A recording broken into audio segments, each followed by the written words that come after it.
राज्यभरातील डॉक्टर सामूहिक रजेवर गेले आहेत। पुण्यातील ससून हॉस्पिटलमध्येही डॉक्टर सामूहिक रजेवर गेले आहेत आणि जोपर्यंत शासन सुरक्षा देत नाही तोपर्यंत आमचा लढा सुरूच राहील असं मत येथील डॉक्टरांनी व्यक्त केलं आहे। महाराष्ट्रामध्ये मागच्या एक आठवड्यामध्ये 4 हल्ले झाले, धुळे, सायन, औरंगाबाद आणि नाशिक। तरी पण आतापर्यंत आम्हाला तशी हवी तशी सिक्युरिटी मिळाली नाहीये। जे सिक्युरिटी ऑलरेडी आहे ते फक्त बघून बसत राहते। 4 सिक्युरिटी पर्सनल असताना त्यांनी पेशंटच्या नातेवाईकांना हात तरी नाही लावलं किंवा त्यांना बाहेर पण नाही काढलं।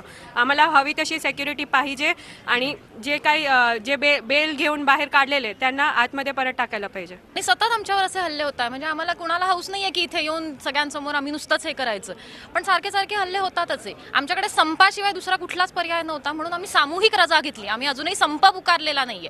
जर आम्ही खरंच संप पुकारला तर पेशंटचे खूप जास्त हाल होतील। आम्हालाही पेशंटची काळजी आहे, आम्ही त्याच्यासाठीच या फील्डमध्ये आलेलो आहोत। पण आता आम्हाला तुम्हालाच हा प्रश्न विचारायचा आहे की आम्ही डॉक्टरहून खरंच चुकी केली आहे का? आणि आमच्यापैकी आता जे खूप हुशार डॉक्टर आहेत ते स्वतःच असा विचार करताय की आपण हे फील्डच सोडून द्यावं आणि UPSC MPSC करून काहीतरी ॲडमिनिस्ट्रेटिव्ह सर्व्हिस करावी, नाही तर मग फॉरेनला निघून जावं।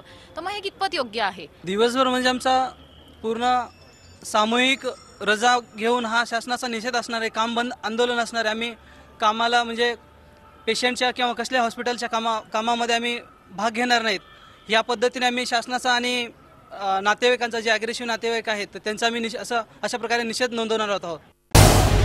झी 24 तास रहा एक पाऊल पुढे।